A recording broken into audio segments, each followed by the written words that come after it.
Seguimos con más ApoStream. Yo estoy un poco mejor en la voz, ¿vieron?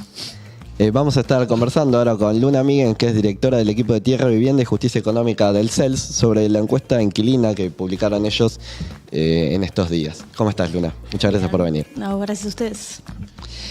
Tema alquileres a nivel nacional, ¿no? Pero sobre todo, digo, en las grandes ciudades se siente, ¿no?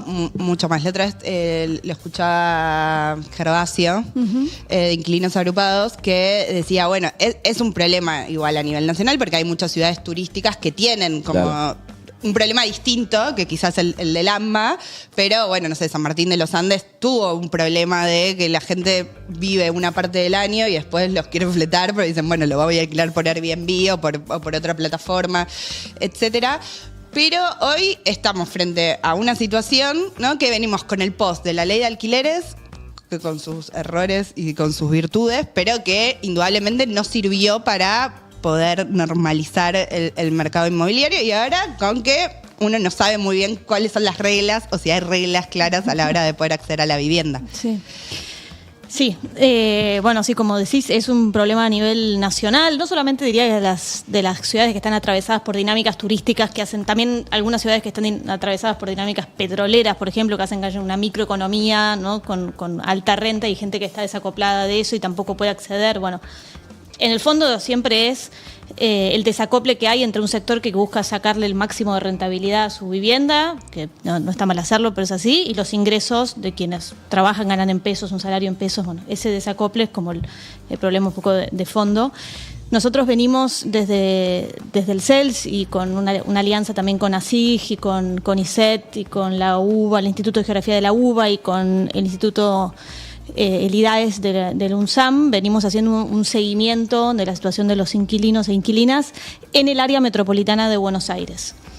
¿Por qué? Bueno, por uno de los problemas que nos interesa abordar, que es falta de datos, ¿no? O sea, al día de hoy seguimos discutiendo el mercado de alquileres con datos de zona PROP, que ni siquiera son de toda la ciudad de Buenos Aires, ni de toda la AMBA, con datos muy precarios y sobre todo que los genera el propio mercado, o sea, una de las partes. Entonces, originalmente la idea surgió en pandemia. Dijimos, ¿qué estará pasando con los inquilinos e inquilinas en este momento?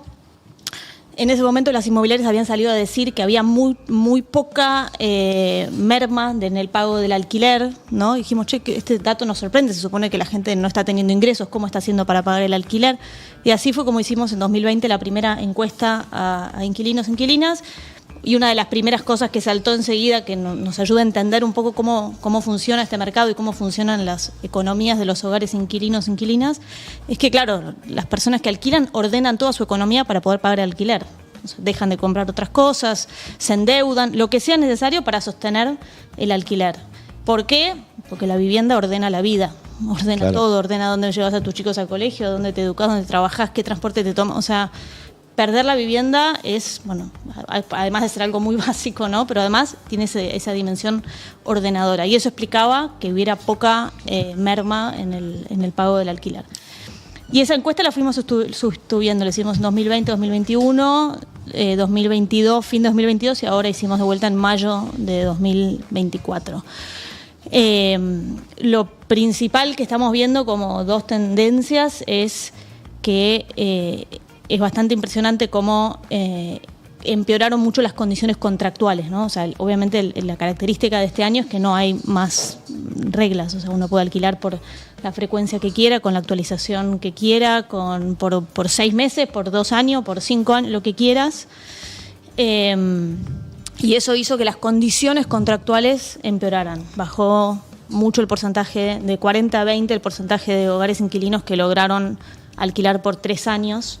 3 años, digo, no estamos hablando, no es una locura. Hay países como Alemania donde no hay fin, no existe el plazo del contrato. Vos alquilás y alquilás, ¿no? Entonces, pasó de 2 a 3 años, porque parece por momentos que la ley de alquiler es una ley comunista, y la verdad que las cosas que establecía eran mínimas. Poder alquilar por 3 años tu propia vivienda.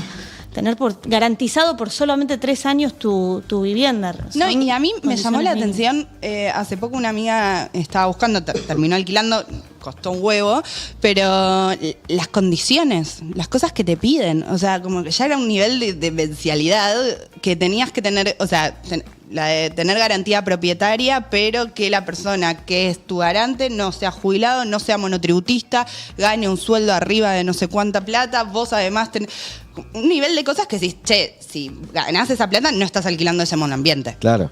¿No? Como que todo también, por un monoambiente. no, pero digo, como o sea, tenés que tener una cantidad de ingresos para alquilar.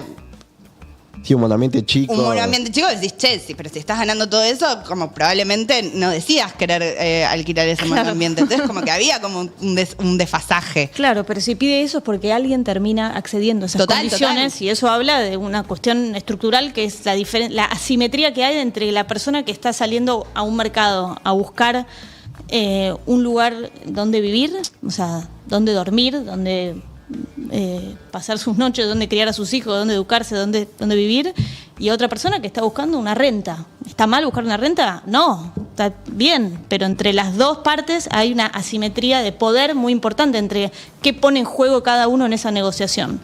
Y por eso, para nosotros, es muy importante que el Estado tenga un rol activo en ese mercado. Y lo que estamos diciendo nosotros y también las organizaciones con las que hacemos esta encuesta, con las que venimos haciendo estas encuestas, es algo realmente elemental. En Argentina cada vez más personas dependen del mercado de alquiler para poder acceder a algo tan básico como un lugar donde vivir. Y sin embargo, el Estado no tiene prácticamente ningún rol en ese mercado. No lo tiene ahora, no lo viene teniendo nunca. No es que es un problema de ahora, de la era de Milei. No existen políticas habitacionales destinadas al alquiler. Han habido cosas muy tímidas, pero una verdadera política de alquiler cosas no existe. un poco marginales. O sea, no sé, yo me acuerdo en algún momento que el gobierno de la ciudad había sacado como una línea de créditos, ¿no? Sí. Donde vos en realidad te endeudabas para poder... no sé, para entrar al departamento, o sea, para entrar a la vivienda que estabas por alquilar o para pagar el seguro de caución. Claro. Pero digo, o sea, ya entrabas endeudado al plan. Exacto, es por eso. Existieron cosas tímidas que no intervienen en el corazón digamos, que no intervienen en la renta inmobiliaria, digamos. Yo te quiero preguntar algo con eso. Digamos, sí. no han sido masivas para nada. Nosotros hicimos pedidos de información sobre esas políticas y no han sido masivas porque los inquilinos, mirá, en la encuesta nos dio que el 60% de los inquilinos, de los hogares inquilinos está endeudado. Y tu propuesta de política pública es endeudarlos todavía más. Claro. Entonces, parece que no va por ahí. Y te digo una cosa más. Sí. Hay una dimensión de todo este tema que no se viene abordando desde el Estado, que es la oferta. Se interviene mucho sobre la demanda, te subsidio, te doy un crédito subsidiado, etcétera, pero de la oferta, o sea, oferta pública de vivienda en alquiler, no existe. La oferta la controla enteramente el sector privado, digamos, por decirlo. No, eso te quería preguntar, porque un poco, bueno, el año pasado hubo elecciones, ya sabemos lo que pasó, pero la inflación ocupó gran parte, ¿no?, de la agenda pública, pero no así los alquileres. Digo, siendo un problema real, que existió, digo, con la ley de alquileres hubo un momento en el que se decía, bueno, está bien, si lograste alquilar por la ley de alquileres, estás un poco mejor que el resto de la humanidad, pero hoy si tenés que alquilar, no hay oferta, ¿no? En algún momento ese fue el problema. Después se derogó y era, bueno, sálvese quien pueda. Digo, a los políticos, a los partidos políticos les falta, ¿no? Como trabajar propuestas en torno a la vivienda, que quizás no sea los créditos hipotecarios, aunque estaría buenísimo, digo, que haya más créditos de primera vivienda, pero la realidad de mucha gente es que no va a poder acceder a eso y que va a seguir alquilando. Sí. Entonces, ¿cómo empezamos a construir una agenda alrededor de una demanda tan importante? Sí. O sea, el tema de la vivienda es un tema, digamos, el alquiler es como una de las dimensiones del problema de la vivienda, y después hay muchos otros, porque también hay un déficit habitacional invisibilizado. Si vos sos vos vivís en una casa, pero vivís con tus padres y ya te querés ir hace un montón, ¿eso quién lo registra? Claro. No hay alguien que va y le pregunte a ese joven, ¿te querés ir de tu casa? No existe eso, el INDEC no hace esa pregunta. Entonces, existe un problema de déficit habitacional que incluye a los inquilinos. Nosotros venimos haciendo mucho énfasis en la cuestión del alquiler porque vemos que es un tema que se fue ganando mucho espacio en la discusión pública. Es verdad que este año mermó, creo yo, porque son tantas las cosas que están pasando y tantos los dramas que estamos viviendo que el alquiler quizás quedó un poquito más rezagado.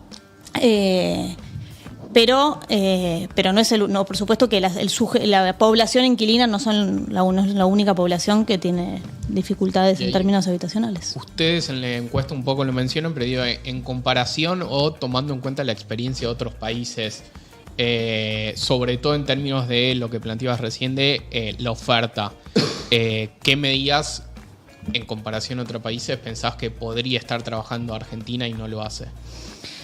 Bueno, como te digo, para mí hay como un gran polo que es la cuestión de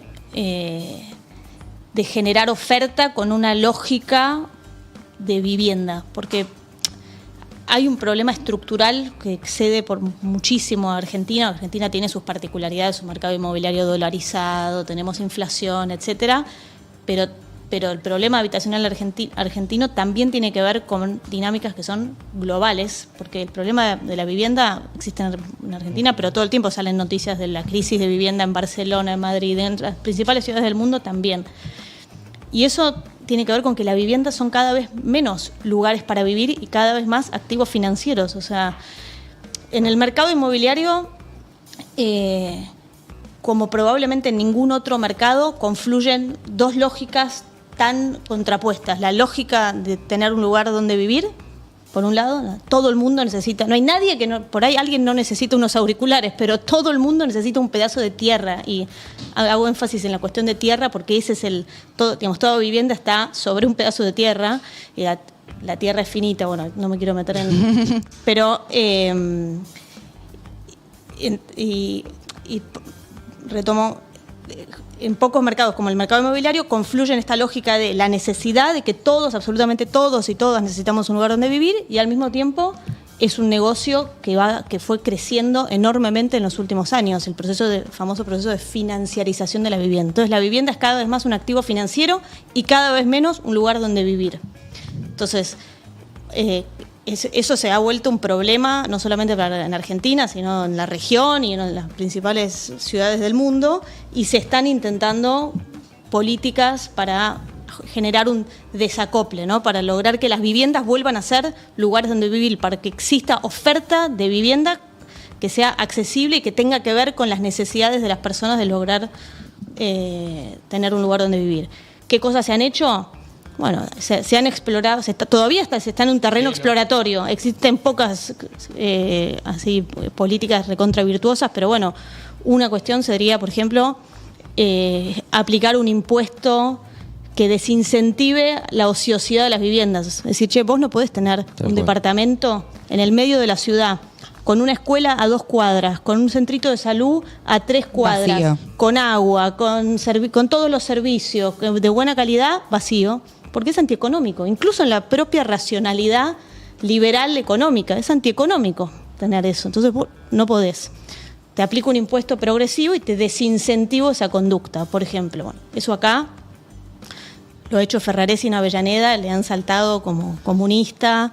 No, pero yo decía, por ejemplo, en distritos como Puerto Madero, ¿no? Que eso se da mucho. Hay mucha vivienda desocupada, pero hay propietarios de esa vivienda. Sí. Pero lo que se empezó a pasar, a mí me da la sensación el último año, fue que la señora que tenía un departamento de 2 ambientes, ¿no? Que además de su trabajo, etcétera, ¿no? La plata que recibía de eso, bueno, le ayudaba a pagar cosas, etcétera, también estaba especulando con ese departamentito de 2 ambientes, ¿no? Como que de pronto todos los propietarios los propietarios que tenían una vivienda destinada al alquiler, eran como pequeños empresarios, ¿no? Pues me pasó mucho de amigas que tenían contratos de alquiler y que las de la inmobiliaria llamaban y decían, bueno, estaría bueno que tengas un gesto con la señora que te alquila y a ver si le tirás unos mangos más de lo que corresponde, porque la inflación está alta, etcétera. Sí. Entonces, es como que se empezó, ¿no? Donde era bueno, ¿no? Y todos perdemos plata con los alquileres ahora. era raro, ¿no? Digo, porque no estamos solo hablando de personas que se compran 10 departamentos en una de las zonas más caras del país para especular, o que las pueden tener, o que decís, puedo tener la vivienda sin ocupar porque total puedo prescindir de esta plata. La señora que tiene el departamento de 2 ambientes que necesita de esa plata para solventar una parte de los gastos no puede prescindir de eso, y se creó como una fantasía de que bueno, ahora no me conviene, mejor lo saco, espero un mes más. Seguro que hay un montón de propietarias que les viene bien eso y que con eso complementan los ingresos que necesitan para poder pagar la obra social y para poder, no sé, vivir, digamos. Ni siquiera te estoy diciendo irse de vacaciones, sostener tus gastos corrientes del mes. Seguro que hay muchos. Se lleva bastante mal con la hipótesis, esa idea, que yo estoy segura de que existen muchísimos, porque es un mercado súper atomizado, y a diferencia de Europa, donde están esos BlackRock que tienen miles de viviendas, en Argentina es otra la situación.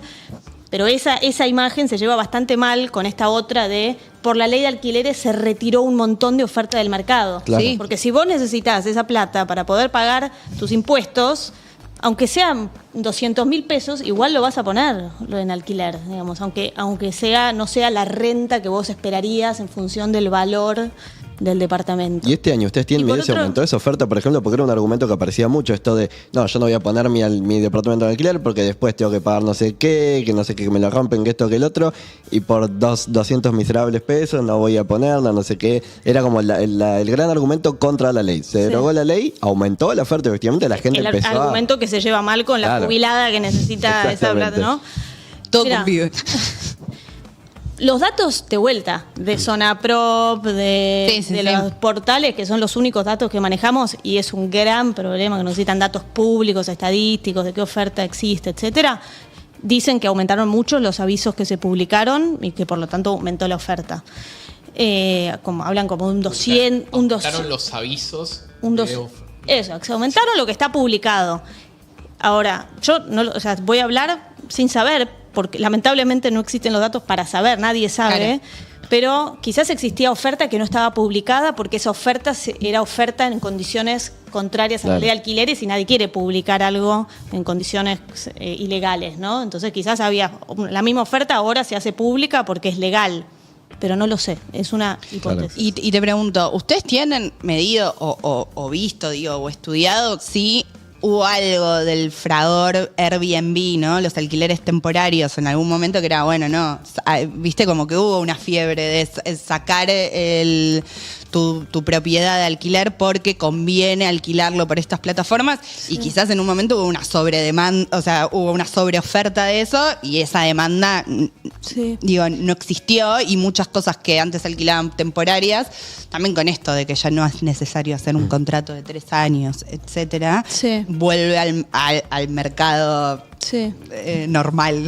Mira, no tengo datos sobre eso específicamente. La oferta sigue estando principalmente en pesos por ahora, o por lo menos lo que nosotros vemos de la encuesta, porque una cosa de vuelta es lo que vemos publicado en Zonaprop, que por ahí aparece que hay mucho dolarizado, pero nuestra encuesta no nos da que la gente que está alquilando en dólares es mucha más que la que está alquilando en pesos.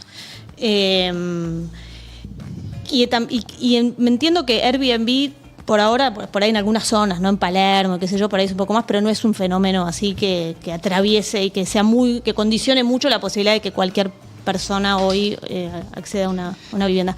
Pero quería hacer un comentario más también sobre este argumento de la jubilada, ¿no? Que aparece mucho esta figura de la jubilada, del jubilado que trabajó toda su vida y se compró un departamento y ahora necesita esa renta para poder llegar a fin de mes.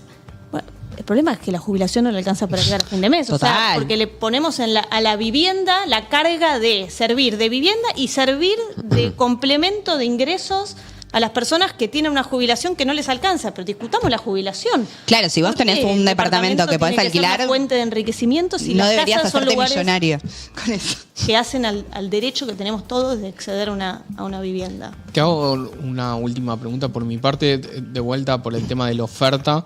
Hay algo más en ciudades de Europa, pero se especula mucho también con y el rol que tendría el Estado con la oferta pública de vivienda y qué efecto genera que el Estado compre y ponga en alquiler con alquileres más bajos o subsidiados. ¿Hay un camino que sea para ser estudiado por ese lado? Hay un caso de mucho éxito que es el de la ciudad de Viena, que compró en terrenos públicos, y eso es un dato muy importante porque en este momento y la semana pasada salió un decreto nacional que está vendiendo todos los terrenos públicos, toda la tierra pública, que es un bien estratégico, o sea, para poder abordar el problema habitacional. Construyeron creo 65.000 viviendas y crearon una oferta pública de escala suficiente para poder tener un impacto en el mercado. Claro. Entonces, ese es un caso de éxito para estudiar. Pero bueno, necesitas tener la tierra, necesitas tener los fondos, necesitas tener una intendenta como tiene Viena hoy. Que la voluntad, básicamente. Sí. Luna, yo te hago la última también por mi parte. Ya sabemos que la ley de alquileres, por lo que fuera, no funcionó, o no tuvo el impacto que debería haber tenido. ¿Qué pensás que faltó? ¿Faltó algo en términos normativos o faltó como una voluntad política de acompañar esa ley para que efectivamente tenga un mayor impacto del que tuvo? Sí. Nosotros discutimos bastante la idea de que la ley de alquiler no funcionó porque ninguna ley funciona por sí misma. O sea, nosotros creemos que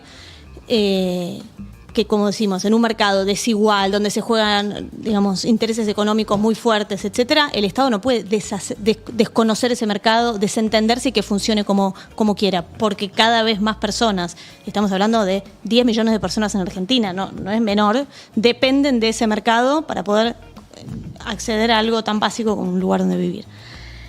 Entonces, la ley de alquileres fue un triunfo en el sentido en que se corrió un poquito el margen, ¿no? Y se logró que, podemos alquilar por 3 años. Se supone que los propietarios están obligados a alquilarnos por mínimo 3 años, no nos pueden actualizar cuando quieran. Después se pueden hacer ajustes, si la actualización tendría que ser semestral, anual, si el índice estaba bien o no estaba bien. Pero el espíritu, nosotros nos parece que estaba bien. Ahora, se lanzó una ley, se aprobó una ley y se dejó que el mercado por sí solo se ocupara de implementarlo. Y de vuelta, en una relación muy desigual entre inquilino y propietario, es muy difícil que el inquilino se plante y diga, no, me vas a alquilar según la ley, porque el tipo se da vuelta y te quedaste sin vivienda. Total. Entonces, esa simetría pareciera que para el Estado no existe y que es el mercado quien tiene que terminar de definir cuáles son las condiciones contractuales entre ambas partes. Y eso termina profundizando esa desigualdad. Muchísimas gracias por venir. La encuesta inquilina, que fue un relevamiento que hizo AMBA, ASIC, CELS, IDAES, GEUBA y SEUR y CONICET, la pueden encontrar, por ejemplo, en la página web del CELS, ¿no? En la sección de publicaciones. Muchas gracias por venir y probablemente te vamos a volver a molestar porque la verdad que el tema de la vivienda es un tema que parece lejos de poder resolverse. Vamos a una pequeña tanda y ya volvemos. Gracias.